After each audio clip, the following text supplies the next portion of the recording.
Welcome to Soul Thrive, where we explore spirituality through healing trauma, shadow work, and applying the laws of the universe in order to master ourselves without the fear of the unknown. Hello, everyone, and welcome back to the Soul Thrive podcast. This week on the podcast, we have the lovely Denise Whitter, who is a community advocate and a social service leader with over 15 years of experience supporting women and children across Toronto. She's a certified support program facilitator through Women's Counseling, Referral, and Education Center. Denise has worked with numerous charitable organizations helping expand access to essential services and creating programs that truly meet women where they are. She currently serves as the executive director of New Beginnings Support Program, and alongside her dedicated team of staff, interns, and volunteers, Denise is committed to improving the quality of life and opening doors to possibilities for the communities she serves. Wow. Oh, yeah. Just wow. Denise, you do so much. I'm so excited to have you on our podcast. Thank you so much for coming on. And I, want all the details, all the information, everything. We need to get the information out there. Well, first of all, I want to say thank you for inviting me on to your wonderful podcast. And we are certainly excited to talk to you guys about the charity and then especially the gala that's going to help us raise funds necessary to help move the women and children from our 2025 to the end of 2026. Oh, I love that. Yes. So why don't we maybe start with you telling us more about New Beginnings and what your mission is there and what you do and how you help the communities that you serve in Toronto. Wonderful. So we've been around, believe it or not, for 21 years. Wow. We are a small charitable organization and we don't have government funding. So we rely on corporate donors, private donors, and foundations. And then, of course, our annual gala to make things happen for the women and their children. Wow. Our goal really is to move the women that are in need and help them to succeed. We are one of the richest countries in the world. And the fact that we still have 1 in every 6 children in poverty and hungry doesn't make any sense to me. And so one of our goals really is to also work with other organizations, fill each other's gaps so we can help as many women, children, and people in need get back on their feet. And that's what we've done for the last 21 years. Oh, that's amazing. Wow. It's so crazy to think that we live in a country that is just full of so much opportunity and richness. And yet this is a reality that we live in as well. It's so crazy. Yeah. But what you do is amazing. Thank you. Thank you. Thank you. Quite welcome. So let me tell you a little bit about the program. Yes, please. We have 3 sections. The first section is our Life Stabilization Step into Success program. And this is where the women sort of understand where they are in life, what are the barriers that have kept them stuck, and how they would like to see their lives progress within the next year, the next 5 years, and beyond. Mm-hmm. So we have the in-depth assessments. We have a section called Empower Me.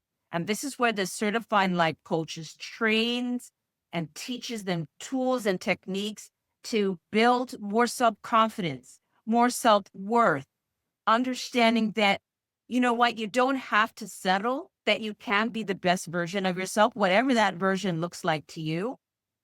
We teach communication skills, financial literacy, financial stability. We also have a section which is health and wellness, because if you don't physically feel well or mentally feel well, honestly, I can tell you, things don't matter. And so we bring in certified trainers and nutritionists to teach them how to live even on a low budget. You can get healthier. Although our government really needs to stop subsidizing the snack industry and start subsidizing fruits and vegetables, but that's a whole other It's a whole other conversation. Yeah, so true. So once they pass that first section of building who they are and how to move through the incremental steps to get them on their feet, we have our second section, which is our Humber College partnership. And we have a business office certification coordinating program. It's 9 months long. And then once they finish and they graduate that, they move into their internships and job opportunities. And we've now partnered with Times Change, which is a women's employment agency.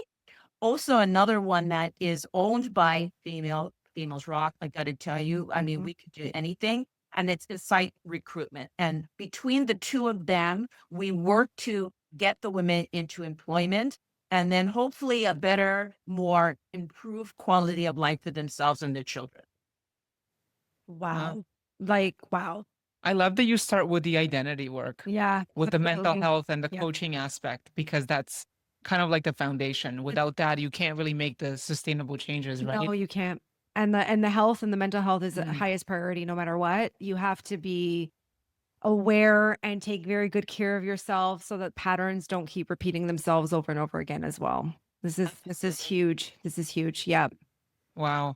Um, Maybe we can pivot to your own story first, and then we'll go back to the organization. So obviously your career has been dedicated to supporting marginalized women and children. So that sounds like a really big life purpose. So what made you realize that that was your purpose, and like what experiences led you here? Well, it's very interesting because I started volunteering around 14, 15 at the different children's and women's organizations. Now, first, I could only like help them with community outreach by, you know, giving flyers out, Mhm. helping with the invitation list.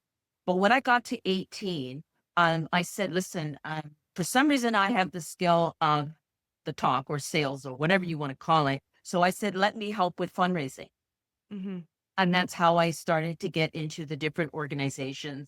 And then I moved through three of them. And then I thought, you know what? Why don't I focus on the women? Because honestly, you can't have child poverty without having an adult in poverty, unless, of course, they're in the foster care system. Right. And that's a completely different conversation that we would have. And so I got together a group of women and I said, why don't we really work at a year program? Because most programs are between 4 and 16 weeks, but you can't really change your life in that period of time. And Hmm. then trying to get the caseworkers to understand a year is a long time, but short if you have trauma or tragedies or challenges that you have to deal with. And so we've done the year program for the past 21 years, as I mentioned. And then for me, because I deal with a lot of health issues and a lot of traumas and tragedies myself, I had to decide every day, do I get up? Mhm. There are times when life hit me so hard and fast, one blow after another blow after another blow. And there are times where I just stayed down, whether it Mhm. was for a month, whether it's for 4 or 5 months, and then I would get myself back up. And so, one of the major things that we do teach the women now is resilience and grit. You got Mhm. to move despite the challenges because life is going to hit you. Mhm. Nobody's going to go off this earth. I'm not wishing ill on anybody, but um, everybody has their own story, and no one's going to leave this life unscathed in one form or another. And so that's why we do what we do, particularly the Step into Success Life Stabilization section. And the women, you can see when they first start, some of them have said that they've lost their voice. Some have been dealing with, financial challenges, some death of a child, some whew, torture in their own countries. And then they come here and they're like, now what? And Mhm. we're saying, you know what? We can't change what has happened, but we can be that hand, that support, that heart that you can get up and keep moving. Mhm. It's so I needed to just take a moment just to assess all of that because that's like a lot. That's a I love lot. Yeah, I'm sure you're hearing so many different stories and connecting with so many different people, and that's a lot. So how do you advocate for your own mental health in that? I mean, just through like the resiliency of getting up, I get that, but do you have a process? Like, do you take the skills that they've given and also apply that a little bit more for yourself too, so that you can continue with the amazing work and the service, because that's a lot too. It is a lot. And for the first 10 years, I did experience burnout uh, Hmm. because, again, I deal with my own issues as well. But I always say to the women, there's no shame in getting and asking for help.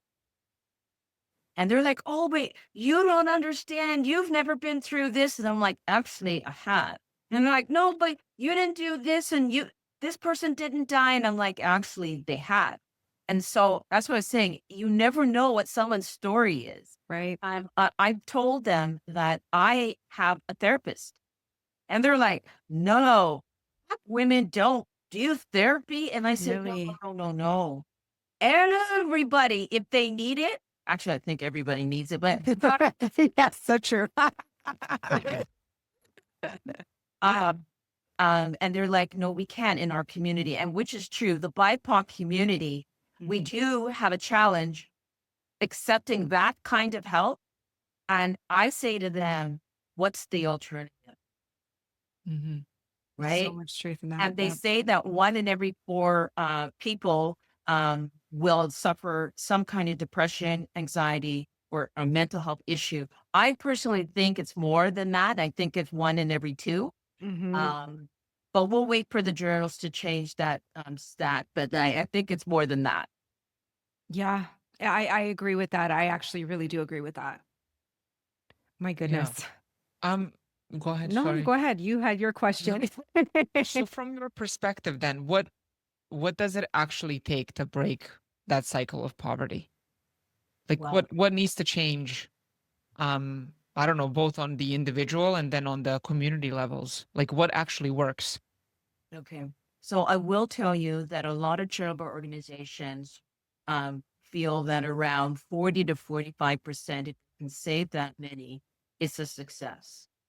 Okay. I'd say it's not enough. Mm. We should really be on average anywhere between 70, 80%. The goal really is not for my charity or any other charity to exist, right? The idea really is that the people become self-sufficient, they turn around, they help the next person, and then the people that rely on the system is less and less, so that we can have a productive and improved life. Mhm. And so one of the things that needs to happen, and we're still struggling with trying to get the government to make this happen, is once the women get into their employment, they're only allowed to save $200 a month, and then the rest is deducted dollar for dollar. Mm. And that's for OW, which is welfare. ODSP is a little different because you have to have permanent health issues to be able to be on disability. But that's tough. So you're Yeah. asking someone that has 2 kids or 3 kids to leave their home, put their child in daycare, go, and then the only thing that they see in their bank account extra at the end of the month is $200. So what I had asked is if we can at least freeze it for 6 months if you can't do a year, although a year would be better. We need to freeze subsidized rent because get this. If you're in McDonald's and you're making $120 a month, let's just hypothetically speaking, Right. and OW, you're making $120 a month. Ontario Works, you can have a rent that's $60 a month. Okay. But because you're off the system and you're in McDonald's and you're working, that rent could quadruple. Oh, And you're wow. only making the same amount of money. Mhm. So the rent changes. I used to work for the Ministry of Community and Social Services for 5 years. So I get the ODSP and the OW program. I used to work with the local offices all the time. So are you saying that if a person is not on OW and they're working, their rent is It's higher. Mind you, it's still subsidized to their income, but right? it's not the same. Let's say, why would I want to rent for $400, even though that's pretty cheap for a 1 bedroom on Hmm. subsidy, but I'm making the same amount of money. And if I'm on welfare, then that that apartment, that one bedroom could be about $50 or $60 a month. Yeah, so you're keeping people stuck in that cycle of like, well, then I Yes. may as well just not work and not do anything about it. Right. And so we do have women that feel that way. And what I would say to them is, let's try to get you in a company where you can actually grow in the company and move up the company ladder. And we have some really great success stories in regards to that. But another thing is the caseworkers, we really need the caseworkers to fight for the women as well, whether it's transportation, whether it's daycare subsidies, Right. laptops. I mean, we're able to lend some laptops that we get donated, but 50% of the women don't even have laptops. Right. So yeah, how do you go to school then? Yeah. Yeah. That's right. That's right. Well, daycare is huge too. I mean, Mm. it's so expensive for daycare, Yeah. and it's not, and even if you get subsidized, there aren't enough spaces for daycare. Thank you. Yeah. Like I know this because I talk to all my clients about that when they're talking about childcare. So then it's like, well, what's the point of me going to work or get a job? I can't afford the Yes. daycare and there's That's no one right. to take care of my kids. So I'm also stuck in that cycle too. It's like I want to do better for myself and my children, but I don't have anyone to take care of my children. That's- And and I know this because a lot of people are like, well, I have to wait for subsidy. And then there's like years. You have to put your Yes. baby on a list Yes. when they're like a month old or when you're pregnant before you could even consider getting a know. spot in daycare. It's insane. I know. I know. It's so sad. Like our system is not supporting us at all as women. I totally agree with that. I don't know how we can change that. I really wish we could have a women's, what do you call it? Soporium, and where we gather a lot of women on the table to figure out how can we do this as a collective. Yeah.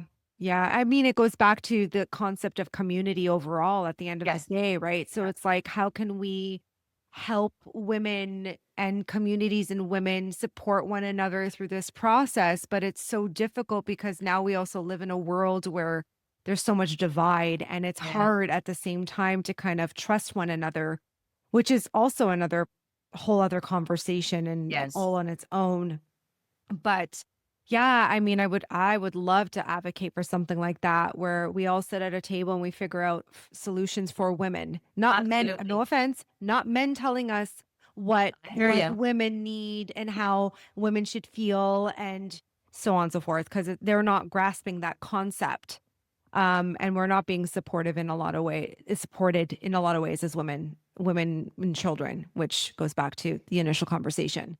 Can you talk to me a little bit about the galas and like the process of that and do like your volunteers, the people that come that volunteer?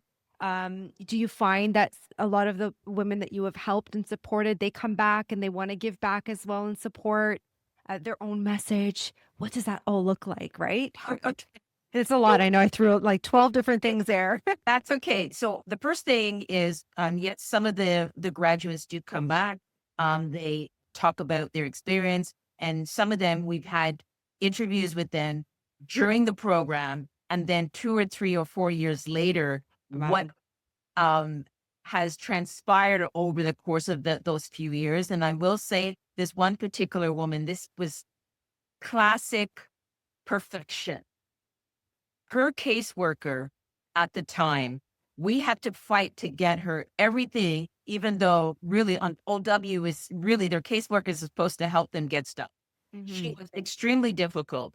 And this graduate wanted to quit so many times because she's like, my caseworker's not working. It's not working out. I just want to give up. And I'm like, please, please, please don't. You're a bright star. We just need to like unbound your wings so you can fly. And she persevered. She went back to school after she got the certificate we were at George Brown at the time. And then a few years later, she emails me because we only follow them for 2 years, the first year and then the following year, and then that's it. So she emailed me. She goes, I'm thinking about you. I want to let you know I got my bachelor's. I am now working in the same office as the caseworker Oh, that yes, that managed me. And now I'm her colleague. wow. So she came on in 2023 to the gala. and we showed her before video, and then we showed, and then she got up and spoke, and there was not a dry eye in the house. It was amazing. I love success stories. I really do. That is beautiful for her to have gone through that whole process and transitioned into that and then be able to advocate and show up. And the confidence in that too, that you're building above everything else to go Yeah. from like, this was my story and these were my limitations and these are the cycles that I went into. And now I have the opportunity to really grow into, the woman that I want to become confidently. And now I can advocate and tell other women too, like, I know it's the struggle right now, but Yeah. if you just stick with it and you work, I don't want to bash the system because the system in some cases can work in other aspects, but you really need someone to also advocate for you through that process. So like caseworkers, support workers, everything that you're doing matters because you guys are advocating, pushing for more and making sure that there's an accountability at the end of the day so that success stories can happen. It's so difficult overall. What is it that you think that you guys need still as far as support goes? So before I answer that question, I also want to say there are some amazing caseworkers Mhm. that have really gone to bat for their clients. And so I too don't want to bash the caseworkers. But I did tell the mayor at the time, Ontario Works doesn't work, but that's a Mhm. whole other. I like your That's what I honesty. said. That's what I said. And sorry, so can you ask the question again, What please? do you think that you guys still need support in right now? Well, I have to tell you, mentors would be awesome. Okay. And it doesn't necessarily have to be women mentors, although I like to see women mentors because then the women can look up and go, hey, listen, I could possibly do what they're doing. Mhm. The next thing is stable funding, because as I said before, we're such a small charitable organization and it's a year-long program, actually technically a year and 3 months. Um, we don't have the government support like we would need. Now, if we were doing a 4 or 5 week program, we probably could get government grants, but it doesn't change lives that way. So we really need to get some sustainable partners that are in it for the long haul, Mhm. right? So we don't have to constantly keep raising funds year after year after year.